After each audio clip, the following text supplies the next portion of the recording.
ओम नमः शिवाय। उपनिषद वेदों के अंतिम भाग वेदांत है, जो ज्ञान और दर्शन पर केंद्रित है और इनका अर्थ है गुरु के पास बैठकर ज्ञान प्राप्त करना। ये ग्रंथ ब्रह्म, परम सत्य और आत्मा के संबंध में चर्चा करते हैं। इस प्रकार से इसको संक्षिप्त में ईशावास्य उपनिषद में क्या है, इसका आप आगे सुनेंगे। ओम नमो नारायण। ईशावास्योपनिषद शांति पाठ। ओम पूर्णमदः पूर्णमिदं पूर्णात् पूर्णमुदच्यते पूर्णस्य पूर्णमादाय पूर्णमेवावशिष्यते। ओम शांति शांति शांति। ईश उपनिषद, ईशावास्योपनिषद शुक्ल यजुर्वेद का एक प्रमुख उपनिषद है, जो 18 मंत्रों का एक छोटा सा गहन और दार्शनिक काव्य है। इसका नाम इसके पहले मंत्र ईशावास्यमिदं सर्वम से लिया गया है, जिसका अर्थ है कि पूरा ब्रह्मांड ईश्वर का है। वह ईश्वर यानी उपनिषद अद्वैत दर्शन पर केंद्रित है, जो आत्मा और ब्रह्मांड की एकता पर जोर देता है और कर्मों के प्रति अनासक्ति के साथ जीवन जीने का उपदेश देता है। मुख्य बातें। परिचय। इस उपनिषद का शुक्ल यजुर्वेद की संहिता में आता है और 10 सबसे प्रमुख उपनिषदों में से एक है। इसका संक्षिप्त आकार इसे और भी महत्वपूर्ण बना देता है। मूल संदेश। यह उपनिषद आत्मा और ब्रह्मांड की एकता का दर्शन प्रस्तुत करता है। शिक्षाएं। ईश्वर का वास। यह शिक्षा देता है कि सब कुछ ईश्वर का है, इसलिए भौतिक संपत्ति के प्रति अहंकार नहीं करना चाहिए। कर्म और अनासक्ति। यह कर्म करते हुए जीवन जीने और फल की चिंता न करने की शिक्षा देता है। इसका ईश्वर का वास, कर्म और अनासक्ति और अद्वैतवाद। यह इस बात पर जोर देता है कि आत्मा और परमात्मा एक है, जिससे मोह और दुख का अंत होता है। आत्मज्ञान।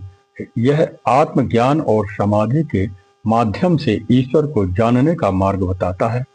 अंतिम मंत्र दिया गया है, जिसमें परमात्मा से मार्गदर्शन और जीवन की शांति की मांग करते हैं।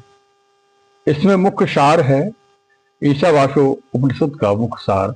यह पूरा ब्रह्मांड ईश्वर से व्याप्त है, इसलिए हमें सभी वस्तुओं का अनासक्त भाव से भोगना चाहिए और किसी की संपत्ति का लालच नहीं करना चाहिए।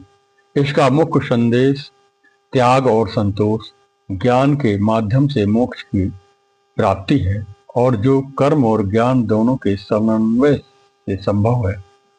मुख्य सार और संदेश यह है, ईश्वर सर्वव्यापी है। ब्रह्मांड की सजीव और निर्जीव वस्तु में ईश्वर का वास है। त्याग पूर्वक आनंद लें। हमें ईश्वर द्वारा दिए गए संसाधनों का उपयोग अनासक्त और त्याग भाव से करना चाहिए। लालच ना करें। हमें किसी दूसरे की संपत्ति या धन की प्रति लालच नहीं करना चाहिए। कर्म और ज्ञान का समन्वय। अविद्या और कर्म के माध्यम से मृत्यु पर विजय प्राप्त करें और विद्या ज्ञान के माध्यम से मोक्ष और अमृत तत्व प्राप्त करें। आत्मज्ञान। सभी प्राणियों में आत्मा को परमात्मा का अंश जानकर सभी जीवों में आत्मा को देखना चाहिए, जिससे मोह और शोक का समाप्त हो, सभी का कल्याण हो। यानी त्याग और संतोष के साथ जीवन जीते हुए हमें यह समझना चाहिए कि सभी चीजें उसी की हैं, इसलिए हमें दूसरों से भीख नहीं मांगना चाहिए। ईशावास्य उपनिषद में इस प्रकार से जो पहला मंत्र आता है, त्रिविध ताप की शांति के लिए मंत्र आता है। इसके बाद ईशावास्यमिदं वं सर्वं यत्किंच जगत्यां जगत् तेन त्यक्तेन भुंजीथा मा गृधा कस्य स्विद्धनम्। यानी मनुष्यों के प्रति वेद भगवान का पवित्र आदेश है कि अखिल विश्व ब्रह्मांड में जो कुछ भी यह चराचर जगत तुम्हारे देखने सुनने में आ रहा है, सबका सब सर्वाधार, सर्वनियंता, सर्वाधिपति, सर्वशक्तिमान, सर्वज्ञ, सर्व कल्याण गुण स्वरूप परमेश्वर से व्याप्त है, सदा सर्वत्र उन्हीं से परिपूर्ण है। यही गीता में बताया गया है। ईश उपनिषद या ईशावास्य उपनिषद के प्रमुख प्रश्न और उत्तर हम समझने के लिए इस प्रकार से प्रश्न उत्तर गुरु शिष्य के परंपरा के रूप में लिया गया है। शिष्य पूछता है, ईश्वर कहाँ है? उत्तर, पूरा ब्रह्मांड ईश्वर का निवास है। वह सभी प्राणियों में विद्यमान है और निराकार है। मोक्ष कैसे प्राप्त करें? उत्तर, ज्ञान द्वारा मोक्ष प्राप्त होता है। इसके लिए कर्म और ज्ञान दोनों का एक साथ अनुसरण करना चाहिए। क्या हमें कर्म करना चाहिए? ये प्रश्न पूछा जाता है। क्या हमें कर्म करना चाहिए? उत्तर, हाँ, जीवन में कर्म करना चाहिए, लेकिन फल की इच्छा के बिना। कर्म के बोझ को कम करने और जीवन को संतुलित बनाने के लिए त्याग पूर्वक कर्म करना आवश्यक है। कर्मण्येवाधिकारस्ते मा फलेषु कदाचन। आगे प्रश्न होता है, क्या हमें कर्म करना चाहिए? इसका उत्तर यही है कि हमें कर्तव्य कर्म करना चाहिए। समाज के लिए जो उपयोगी कर्म, समाज कल्याण के लिए जो कर्म है करना चाहिए। जीवन में कर्म करना चाहिए, फल की इच्छा के बिना। कर्म के बोझ को कम करने और जीवन को संतुलित बनाने के लिए त्यागपूर्ण कर्म करना आवश्यक है। और यही शिक्षा हम अपने आने वाली पीढ़ी के लिए देते हैं। सच्चा ज्ञान क्या है? उत्तर, सच्चा ज्ञान विद्या और अनुभवजन्य ज्ञान, अविद्या दोनों को समझना महत्वपूर्ण है। जो दोनों को एक साथ जानता है वह मृत्यु पर विजय प्राप्त करता है, अमरता को प्राप्त करता है, यानी आत्मा अजर अमर है। आत्मज्ञान होने के बाद वो अमरता को ही प्राप्त हो जाता है, आत्म तत्व में ही लय हो जाता है। हमें किस चीज का लोभ नहीं करना चाहिए? हमें किसी चीज का लोभ नहीं करना चाहिए, यानी उत्तर यही है कि किसी के धन और संपत्ति का लोभ नहीं करना चाहिए, क्योंकि वे सभी ईश्वर प्रदत्त हैं, ईश्वर के द्वारा प्रदान की गई हैं और किसी के अपने नहीं है। यानी प्रकृति के द्वारा रजोगुण, तमोगुण, सतोगुण, जो भी प्रकृति अष्टधा प्रकृति है वह सब परमात्मा के द्वारा दी गई है। उसके जो संसाधन है वो परमात्मा के द्वारा प्रदान किए गए हैं। वायु, जल, अग्नि, आकाश, पृथ्वी, जो पांच तत्व का ये शरीर है, पांच तत्व अष्टधा प्रकृति है, ये सब परमात्मा के द्वारा संचालित है। परमात्मा ने मुक्त ही दिया है। आत्मा क्या है? ये प्रश्न पूछा जाता है। शिष्य गुरु से प्रश्न करता है, आत्मा क्या है? उत्तर, आत्मा मन से भी तीव्रगामी, यानी मन से भी तीव्रगामी और अचल है। यह ब्रह्म का ही एक अंश है और ब्रह्म से भिन्न नहीं है, जो आध्यात्मिक मुक्ति को ओर ले जाता है।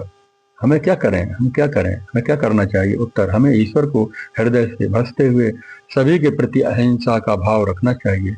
हमें आत्मज्ञान प्राप्त करना चाहिए। भौतिक आध्यात्मिक दोनों ज्ञान का समन्वय करते हुए हमें संतुलित जीवन जीना चाहिए।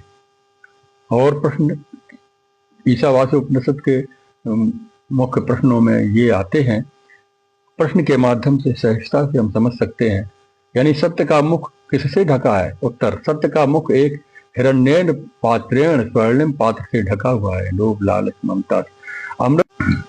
अमृत की प्राप्ति किससे होती है? उत्तर, अमृत की प्राप्ति विद्याया ज्ञान से होती है, जबकि अविद्याया अज्ञानता से मृत्यु प्राप्त होता है। सभी प्राणियों को किस में देखना चाहिए? उत्तर, सभी प्राणियों को आत्मा में देखना चाहिए। ईशावास्य उपनिषद में किस प्रकार से के कर्मों को उनका वर्णन किया है? कर्मों का वर्णन किया है। उत्तर, इसमें त्याग, संन्यास और कर्मयोग सत्कार्यों को दोनों का महत्व बताया है। इसमें फल की चिंता किए बिना कर्म किया जाता है। ईशावास्य उपनिषद में किस प्रकार के उपासकों को अंधतमः यानी गहरा अंधकार प्राप्त होता है। जो अविद्या अज्ञानता की उपासना करते हैं उनको अंधकार प्राप्त होता है। सभी प्राणियों में किसमें देखना चाहिए? उत्तर, सभी प्राणियों को आत्मा में देखना चाहिए। ईशावास्य उपनिषद के प्रकार जो अज्ञानता अविद्या की उपासना करते हैं उन्हें अंधतमः प्राप्त होता है। और ईशावास्यम का अर्थ यही है कि ईश्वर से सब कुछ व्याप्त है। जो कुछ भी ये संसार चल रहा है, अचल सब ईश्वर का ही अंश है।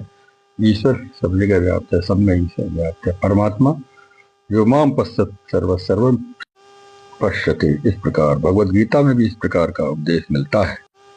इस प्रकार इस उपनिषद को संक्षिप्त में विवरण दिया, वर्णन किया। ओम नमो नारायण, ओम नमो भगवते वासुदेवाय, ओम सदाशिव गुरु। इस प्रकार संक्षिप्त में वर्णन किया। ओम सदाशिव गुरुवे नमः। ओम नमः शिवाय।